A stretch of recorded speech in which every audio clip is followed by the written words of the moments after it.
भगवतो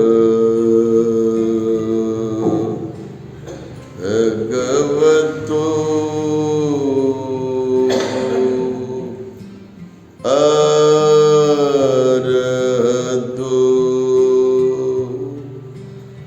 सम्मा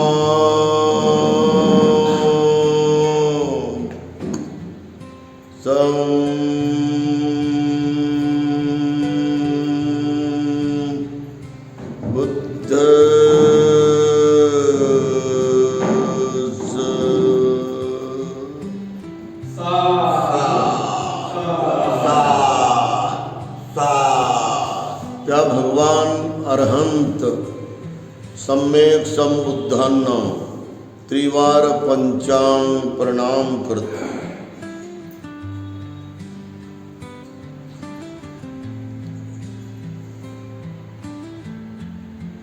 जेव्हा बोधिसत्वाचा काळ सुरू होतो तेव्हा समाजाचे मोठे गलित गात्र अवस्था ही एका टोकाला गेलेली असते. समाज परिपूर्ण हा मेल्या मुडद्यासारखा दिसतो. तो मेलेला मुर्दा आणि समाज याच्यामध्ये काही फरक नसतो.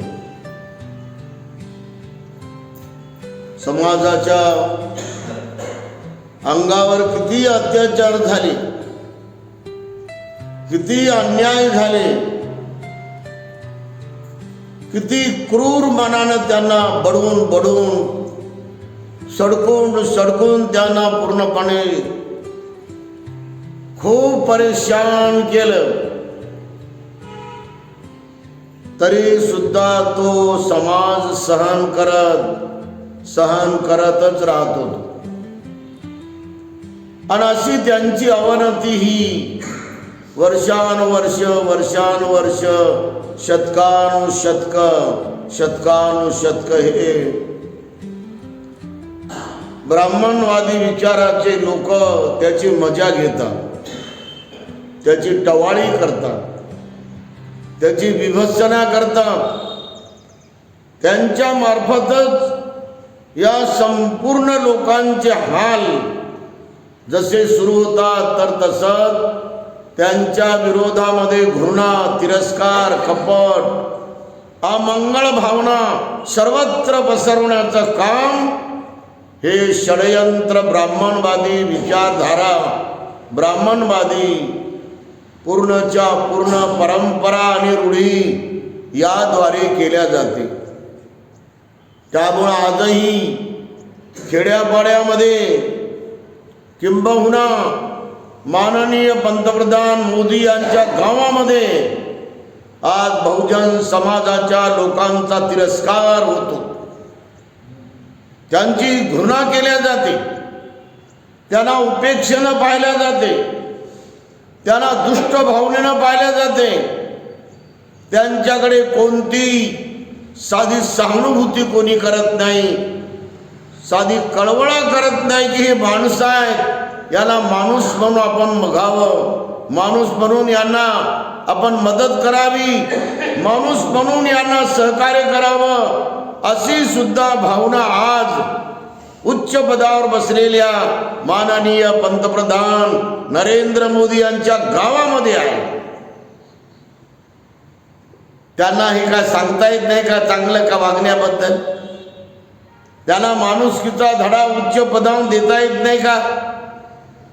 त्यांना मानवतावादी विचाराचे, ज्ञानाचे डोस त्यांना तिथून त्या गावात जाऊन पाचता येत नाहीत का? तुम्ही या सर्व समाजाला, या सर्व बहुजन समाजाला तुम्ही माणुसकीनं वागवा, तुम्ही समानतेनं वागवा, तुम्ही इज्जतीनं वागवा. त्यांच्याबद्दल तुम्ही घृणा करू नका, त्यांच्याबद्दल तुम्ही तिरस्कार करू नका, त्यांच्याबद्दल तुम्ही कोणती उपेक्षा करू नका. तुम्ही त्यांना वाईट बुद्धीनं, द्वेषानं बघू नका, माणूस म्हणून बघा. असं उच्च पदावरून माननीय नरेंद्र मोदी या पंतप्रधानांनी शिकवायला नको का? त्यांनी जागृती करायला नको का? बेटी बचाओ बेटी पढाओ ही जशी जागृती सर्व भारतभर चालते, तशी जागृती अस्पृश्यता निवारण, भेदभाव निवारण, जातीयता निवारण हे अभियान सरकारच्या उच्च पदावर बसलेल्या माननीय मोदीनं का राबवू नये? काय हे घटनेचं पालन होऊ शकत नाही का? काय हे घटनेप्रमाणे वागणं होऊ शकत नाही का? काय उच्च पदाला साजेस असं समता, न्याय, बंधुत्व आणि स्वातंत्र्याचं पालन होणार नाही का? आणि म्हणून आम्हाला याबद्दल दुःख होते. आमच्यासारखे कोटी कोटी लोक, अखिल भारतीय भिक्खू संघाचे सर्व लोक राज्यामध्ये हे दुःख आम्ही व्यक्त करत आहोत. परंतु त्यांच्या ह्या आयडियल देश चालवण्याच्या पद्धतीमध्ये, त्यांच्या प्रोग्राम मध्येच नाही सध्या ही. कारण त्यांची जी संस्था आहे राष्ट्रीय सेवा संघ, हे राष्ट्रीय सेवक संघ त्यांच्या मुख्य कार्यालयावरती तिरंगा आणि तिरंग्याचा स्वाभिमान आतापर्यंत करण्यात आलेला नाही. हे एक सत्य बाहेर आलेलं आहे. बाबासाहेब आंबेडकरांनी लिहिलेली घटना केंद्र सरकारच्या द्वारे जेव्हा अंमलामध्ये आणण्यासाठी ठराव होत होता केंद्र सरकारमध्ये, दिल्लीमध्ये, लोकसभेमध्ये, तेव्हा संपूर्ण भारतभर RSSनं बाबासाहेब आंबेडकरांचे पुतळे जाळले होते. सारा भारत RSSच्या रूपानं सर्वत्र बाबासाहेबांचे पुतळे जाळत होता. काही राष्ट्राच्या उद्धाराचं काम होतं का? काय राष्ट्राच्या परिवर्तनाचं काम होतं? काही राष्ट्राला बलवान करणारं काम होतं काय? आणि म्हणून मानवतावादी विचाराप्रमाणे घटनेचा जो ढाचा आहे तो समतेचा मार्ग शिकवला पाहिजे, न्यायाचा मार्ग शिकवला पाहिजे, बंधुत्वाचा मार्ग शिकवला पाहिजे आणि स्वातंत्र्याची महती गायली पाहिजे. स्वातंत्र्याचं ज्ञान सर्वांना दिलं पाहिजे. हे उच्च पदावर बसलेल्या प्रत्येक केंद्र सरकारच्या महान अशा मंत्र्यांचं काम आहे, गृहमंत्र्यांचं काम आहे, पंतप्रधानांचं काम आहे, प्रत्येक खासदाराचं काम आहे, प्रत्येक कॅबिनेट मंत्र्याचं काम आहे. परंतु यासाठी माणसाकडे प्रगल्भ अशी महाकरुणा पाहिजे, प्रगल्भ अशी महाप्रज्ञा पाहिजे. दुबळ्या, शोषित, पीडित, रंजल्या, गांजल्या, दुःखी, पददलित साऱ्या दाबून ठेवलेल्या हजारो वर्षापर्यंतच्या समाजाबद्दल माणसामध्ये जर प्रेम असेल, सहानुभूती असेल, कळवळा असेल तरच माणूस याबद्दल काही बोलल की नाही. म्हणून बोधिसत्वामध्ये हे गुण अमर्याद असतात. जगाच्या पाठीवर, विश्वाच्या समोर भारताचा बोधिसत्व म्हणून बोधिसत्व डॉक्टर बाबासाहेब आंबेडकर यांच्या संपूर्ण मनामध्ये हे सारे बोधिसत्वाचे गुण होते. दान पारमिता अमर्याद त्यांच्यामध्ये होती. शील पारमिता अमर्याद त्यांच्यामध्ये होती. नैष्कर्म्य पारमिता हे त्यांच्यामध्ये अखंडपणे एकसारखी बलवान होती. वीर्य पारमिता, अधिष्ठान पारमिता, शांती पारमिता, सत्य पारमिता, करुणा पारमिता, मैत्री पारमिता, आणि उपेक्षा पारमिता या 10 पारमिता समावेश बोधिसत्वामध्ये प्रचंड भरलेला होता. म्हणून 40, 46, 48 वर्षापर्यंत त्यांनी प्रतिवादी आणि प्रतिक्रांती करणाऱ्या प्रतिगामी शक्तीच्या विरोधात या देशामध्ये लढा दिलेला आहे, संघर्ष केलेला आहे. ब्राह्मणवादाच्या विरोधात त्यांनी अखंड बंड पुकारलेला आहे. हे बोधिसत्वाच्या महान क्रांतीमधलं एक अंग आहे. हे बोधिसत्व करत असतो. कोणताही बोधिसत्व हा जगाच्या वेगवेगळ्या देशामध्ये जन्माला आलेला आणि भारतामध्ये जन्माला आलेला बोधिसत्व हे परमपूजनीय डॉक्टर बाबासाहेब आंबेडकर हे या काळाचे बोधिसत्व आहेत. आणि त्यांनी हे काम फार मोठ्या जोमानं केलेलं आहे, मोठ्या जिद्दीनं केलेलं आहे, मोठ्या धाडसानं केलेलं आहे आणि प्रचंड ज्ञानातून त्यांनी हे काम पूर्णत्वाला नेलेलं आहे. जसं जपानमध्ये बोधिसत्व झालेली आहेत, नम्मे यो रेंगे क्यो, तसे भारतामध्ये बोधिसत्व झालेली आहेत. वज्रपाणी बोधिसत्व, पद्मपाणी बोधिसत्व असे अनेक बोधिसत्व भारतामध्ये होऊन गेलेली आहे. आणि म्हणून बोधिसत्वच हे काम करतो. अस्पृश्यता निवारण्याचं काम बोधिसत्वानंच केलेलं आहे. त्यांनी कायदा तयार करून या देशातली शिवाशिवी, बाटविटाळ, भेदभाव, अस्पृश्यता निवारण करण्याचा प्रचंड मोठा मात्र धाक आणि दडपण साऱ्या भारताच्या समाजावर निर्माण करून ठेवलं. आणि त्यामुळं आज कुणी तुम्हाला म्हणू शकत नाही, कुठे बसला तर बाजूला सरक, तुझा भाट होईल असं म्हणू शकते का कोणी? जेव्हा 100वी जयंती बोधिसत्व डॉक्टर बाबासाहेबांची साजरी होऊ लागली होती, तेव्हा आम्ही त्यांचं स्वागत करायला विदेशात साची मध्य प्रदेशात गेलो होतो. तर नाक्यावर म्हणाले तर सर्वजण चहा प्या. आणि तिथे टपरीवर एक हॉटेल होतं, तिथं सर्वांना चहा देण्यात आला. तर तो हॉटेलवाला म्हणू लागला कि ये जो कब्बसी से आपने चाह पिया है, यह हमारे होटल की कब्बसी है, आपको धोना पड़ेगा. मैंने कहा हम नहीं धोएंगे, आपको धोना पड़ेगा. आप धो, हमारे पास से पैसे लेते हैं तो आप उसकी साफ सफाई करो. हे आम्ही ठोकून बोललो त्यांना. पूर्ण मध्य प्रदेशामध्ये दुकानं बंद करण्यात आले होते, सारी मार्केट बंद करण्यात आली होती. हे या देशाच्या पंतप्रधानांना, या देशाच्या केंद्र सरकारच्या मुख्य पदावर बसलेल्या लोकांना कळत नाही का? आणि म्हणून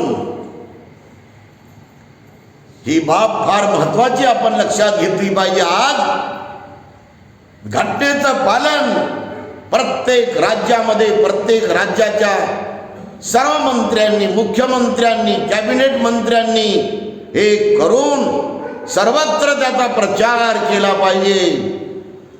आज जे लोक बाट करतील, विटाळ करतील, भेदभाव करतील, त्यांना 5 वर्षाचा जेल आहे आणि 10 लाख रुपये दंड आहे. आपल्या सर्वांना माहीत आहे का? आकाशवाणी पुणे इथे एक प्रमुख संचालक मॅडम होत्या,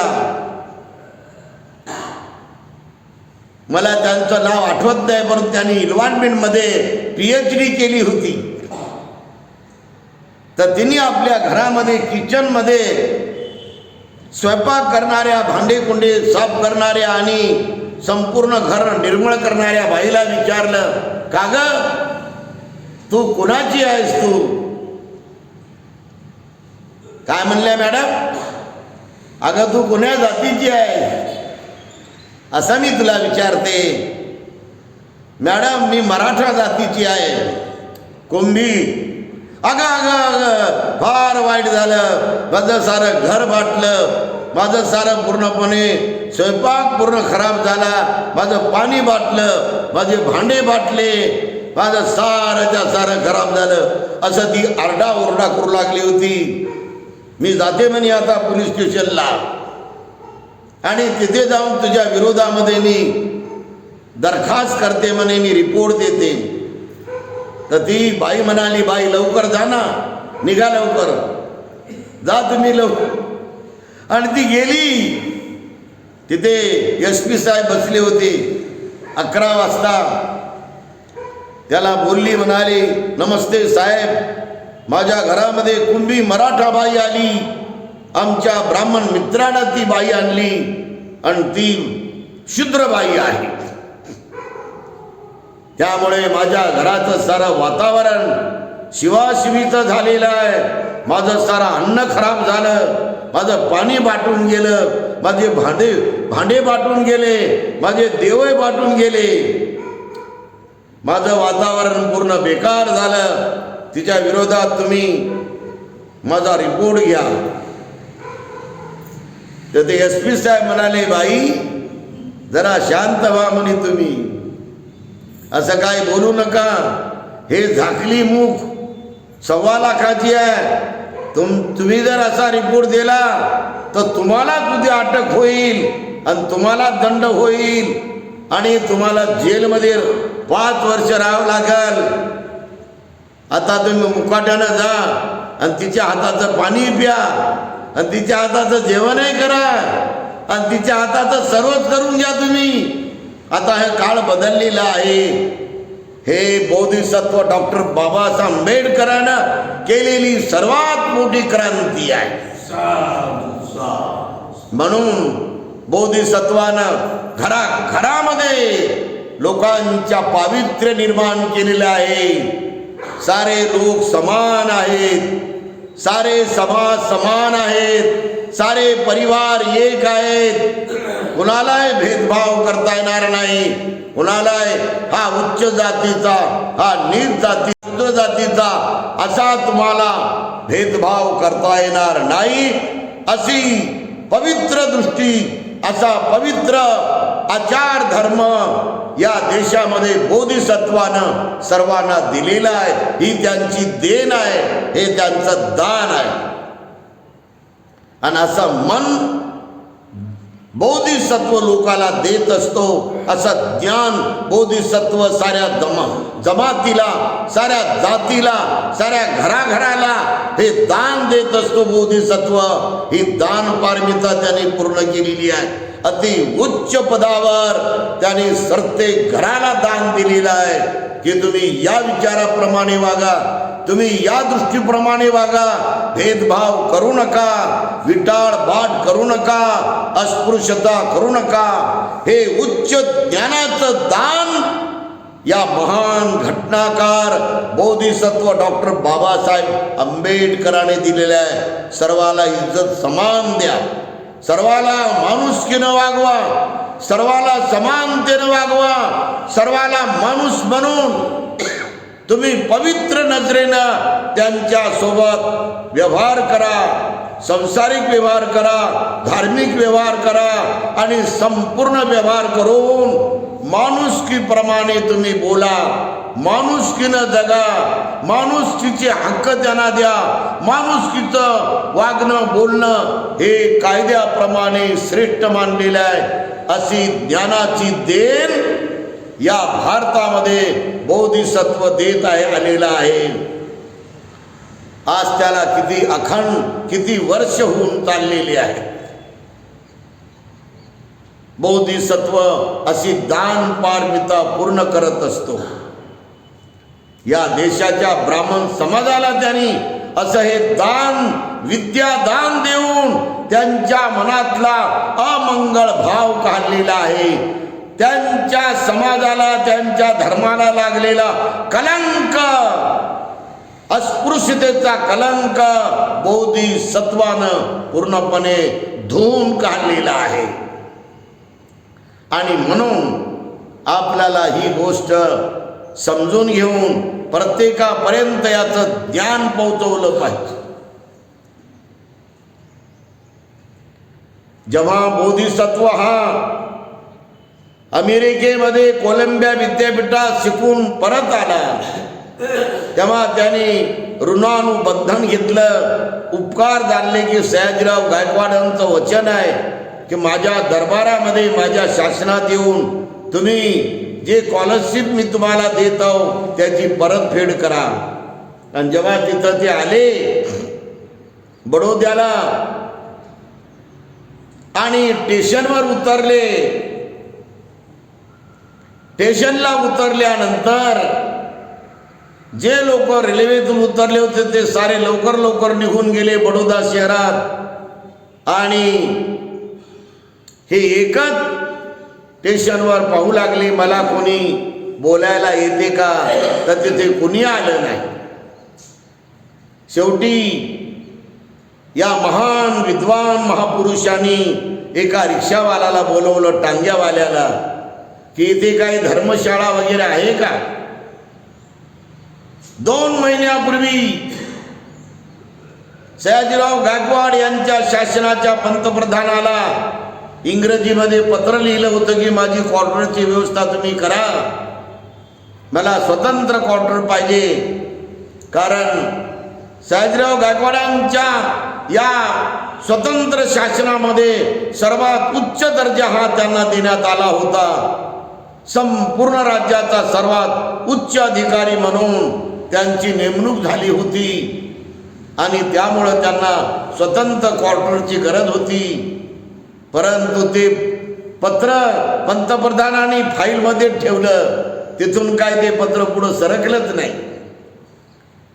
आणि अशी जर अवस्था तुमची असेल तर तुम्ही खरे मानव आहात का. तुम्ही तुमच्या फाईलमधून बाकी दुसऱ्या टेबलवर पत्रच जात नसेल तर तुमच्यात काय कळवळ आहे, तुमच्यात काय माणुसकीचं प्रेम आहे, तुमच्यामध्ये काय मानवतावाद आहे, तुमच्यामध्ये काय सहानुभूती आहे माणसाबद्दल, हा प्रश्न सर्वांच्या पुढे पडतो. आणि शेवटी मग ते टांग्यानं एका धर्मशाळेमध्ये आले. ती फारशांची धर्मशाळा होती. डॉक्टर बाबासाहेबाला वाटत होतं की फारसी लोक सज्जन आहेत, गुणवान आहेत, पवित्र मनानं माणसाला माणूस म्हणून माणुसकीची ते वागणूक देतात असा त्यांचा अनुभव होता. म्हणून ते फारसी समाजाच्या धर्मशाळेत उतरले आणि एकदम छोटीशी त्यांना रूम देण्यात आली. बिलकुल जसे एखाद्या बोळीतून आपण जावं अशी ती रूम होती. आणि तिथे एवढं छोटासा डिम लाईट जसं आपण नाईटला लावतो आणि त्याच्यावर त्यांनी दिवस काढले. आणि जेव्हा त्यांना भेटायला मुंबईवरून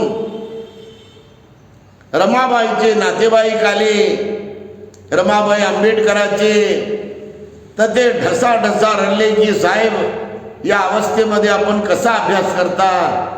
ना तिथं अभ्यासाची व्यवस्था होती, ना तिथे बराबर बसायची व्यवस्था होती, ना तिथे बराबर कोणतं आयोजन होतं ना नियोजन होतं, कोणतीच सुविधा नव्हती तिथे. एक दिवस गेला, एक दिवसाचा सकाळचा नाश्त्याचा आणि दुपारच्या भोजनाचा आणि संध्याकाळच्या भोजनाचा त्यांनी सर्व खर्च दिला. दुसरा दिवस गेला, तोही खर्च दिला. तिसरा दिवस गेला आणि तिसऱ्या दिवशी संध्याकाळी 7 वाजता 10-12 जण फारसी लोक हातात काठ्या घेऊन, हातात दगड घेऊन, हातात दंडुके घेऊन ते आपटत आपटत असे आणि पाय वाजवत वरच्या माळ्यावर आले. बाबासाहेबाला वाटलं कोणीतरी यात्रेकरू आले काय की, म्हणून ते आपलं कमीज घालून रूमच्या बाहेर आले. इतका प्रखर आणि विद्वान, अत्यंत उच्च ज्ञानानं भरलेला, 18 घंटे 19 घंटे अभ्यास करणारा जगविख्यात विद्वत्तेचा महापुरुष, अर्थशास्त्रज्ञ, राज्यशास्त्रज्ञ अशा अनेक विषयामध्ये निष्णांत असलेला महापुरुष उभा राहिला. तर ते फारसी लोक म्हणतात, तू इथं आला कशाला? तुला इथं येण्याचं धाडस का झालं? तू इथं प्रवेशच कसा काय केला? तो आमचा फारसी नाही, तो आमचा हिंदू नाही, आमच्या जातीचा नाही, तो चालता हो इथून. असं अत्यंत अर्वाच्य आणि अरेतुरीची त्यांनी भाषा वापरली. ही गदळ भाषा होती. काय माणसानं माणसाकडे पाहिल्यानंतर कमीत कमी त्याच्या चेहऱ्यावरून तर ओळखता येते ना, हे माणूस किती महान आहे म्हणून, विद्वान आहे म्हणून, प्रकांड अभ्यासक आहे म्हणून. एवढं तर त्याला पूर्णपणे सेन्स येते त्या माणसाला. परंतु हे फारसी लोक एवढे बेभान आणि एवढे जातीतेनं परिपूर्ण पेटलेले होते, एवढे घृणेनं, द्वेषानं आणि कपटानं पेटलेले होते की त्यांनी आमच्या या महान बोधिसत्वाची कोणतीच पूर्णपणे विचारणा किंवा विचार भावना केली नाही. आताच्या आता निघ तू, नाही तर काय बी करू शकतो तुला आम्ही. तर ते म्हणाले, बोधिसत्व मला 2 दिवस द्या, नाही तर 8 घंटे तरी द्या. ते म्हणाले, ठीक आहे 8 घंटे देतो. 8 घंट्यात तर तुम्ही जर इथं आम्हाला दिसला तर तुमच्या जीवाचं कधी बरं वाईट होऊ शकते. म्हणून असे दुष्ट मनानं भरलेले राक्षसासारखे त्या काळचे फारसी लोक बडोद्याच्या धर्मशाळेचे व्यवस्थापक होते. परंतु बोधिसत्व हा अनंत गुणांनी भरला होता. त्यांच्यामध्ये अपार करुणा होती, त्यांच्यामध्ये अमर्याद सहनशीलता होती, त्यांच्यामध्ये अमर्याद क्षमाशीलता होती, त्यांच्यामध्ये अमर्याद अनुकंपा होती, त्यांच्यामध्ये अमर्याद अति उच्च बोधिसत्वाचे गुण होते. म्हणून ती सारी फारस्यांची अर्वाच्य भाषा, अपमानकारक भाषा, दुःख देणारी भाषा आणि उपमर्द करणारी भाषा, उपहास करणारी व टिंगल टवाळी करणारी भाषा या महान बोधिसत्वानं परिपूर्ण पचवली, परिपूर्ण त्याला सहन केलं. ते जर थोडं बोलले असते तर त्या लोकांनी त्यांच्यावर लाठ्या काठ्या, दगडा आणि दंडुके मारून त्यांचा तिथं त्यांनी खतमा केला असता. असे हे राक्षसी मनाच्या प्रवृत्तीचे फारसी लोक त्या काळात तिथं होते. बोधिसत्व हा हिमालयासारखा प्रचंड गुणानं भरलेला असतो, परिपक्व असतो. तो त्यांची पहिली पारमिता असते दान पारमिता, आणि दान पारमिता सर्वात श्रेष्ठ आहे. ज्या माणसाला माणुसकी नाही त्याला ते माणुसकी दान देतात, ज्याला इज्जत नाही त्याला इज्जत देतात, ज्याला सन्मान नाही त्याला सन्मान देतात, ज्याला शिक्षणाची सोय नाही त्याच्या शिक्षणाची सोय करतात. हे बोधिसत्व ज्याला सामाजिक प्रतिष्ठा नाही त्याला सामाजिक प्रतिष्ठा देतात. असे बोधिसत्व कार्य करत करत येत असतात. आणि ज्याला राजकीय हक्क नाही त्याला राजकीय हक्क सुद्धा ते भांडून भांडून झगडून देत असतात. आणि ज्याला धार्मिक कोणतंच बळ नाही, धार्मिक कोणतीच पद्धत नाही, त्यांच्यासाठी धर्म व्यवस्थापन ते निर्माण करत असतात. परंतु व्यवहारामध्ये चालता बोलता उठता बसता खाता पिता सार्वजनिक सर्व ठिकाणी बोधिसत्व माणसाला माणुसकीचे सारे हक्क देऊन जात असतो. सर्व हक्क त्यांनी दिलेले आहे.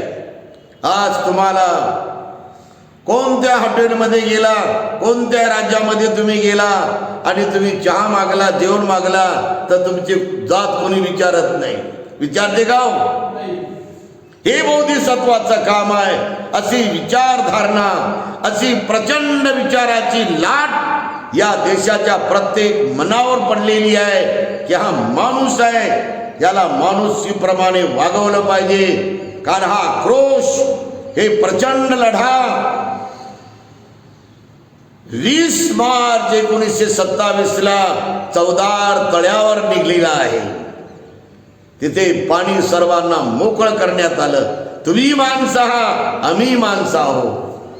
तुम्ही माणूस म्हणून पाणी घ्या 14 तळ्याचं, आम्ही पण माणूस म्हणून 14 तळ्याचं पाणी घेतो. तुमच्या अंगामध्ये हाडमास आहे, रक्त आहे.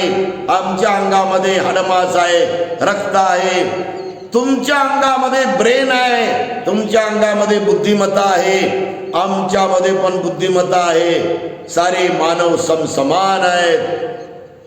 अशा प्रकारची समतेची महान गर्जना, समतेचा घोष बोधिसत्व करत असतो आणि सारा समाज जागवत असतो. तो याच विचारापर्यंत सर्वांना घेऊन जात असतो. तो एक दिवसाची घटना आहे.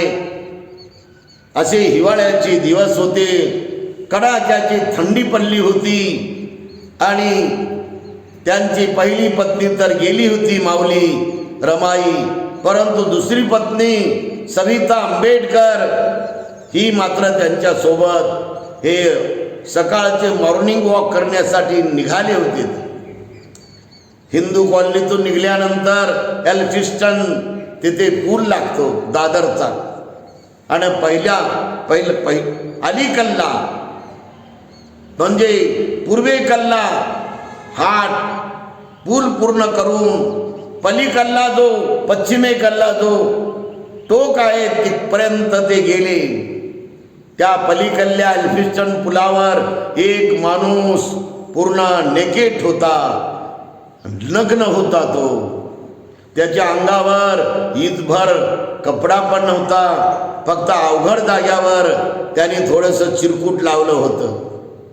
आणि एवढा माणूस हा एवढ्या प्रचंड थंडीमध्ये असा हो हो हो हो आणि दाताला दात लागू लागला. त्याला हुडकी भरली होती त्याला आणि तो उभा होता. आणि सविता आंबेडकर पुढे पुढे चालल्या आणि हे बोधिसत्व बाबासाहेब आंबेडकर तिथं उभे राहिले. ते माईसाहेब म्हणतात चला ना साहेब, लवकर चला. तेव्हा बाबासाहेब आपल्या अंगातला कोट काढतात आणि या गरीब माणसाच्या अंगामध्ये कोट घालतात. त्याच्या बाहूतून, या डाव्या बाहूतून उजव्या बाहूमध्ये त्याच्या गुंड्या लावतात आणि त्याच्या पूर्ण खांद्यावर हात दोन्ही ठेवून ते म्हणतात की या प्रसंगी तुझ्यासाठी मी एवढं करू शकतो. अशा प्रकारे बोधिसत्व आपलं काही देऊ शकतो. तो कोणतंही दान देऊ शकतो तो.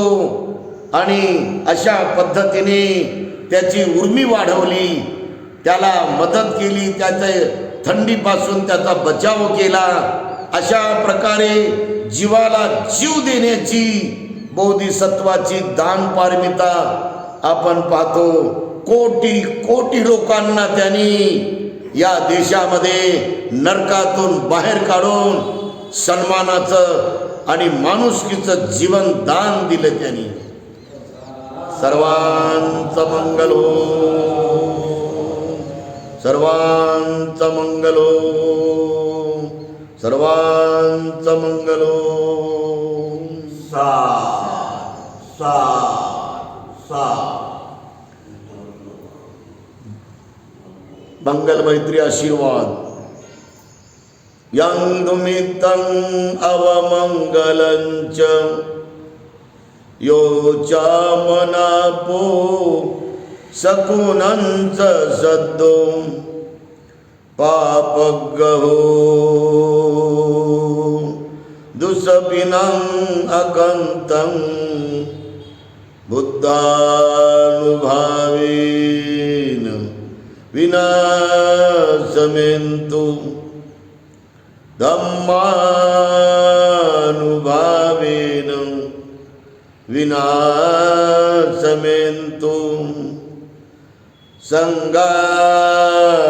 संघानुभावेन विनाशमेन्तु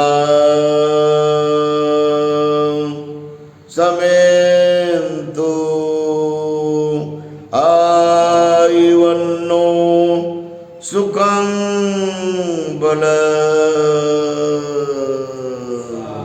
सा सा सा बुद्धं नमामि।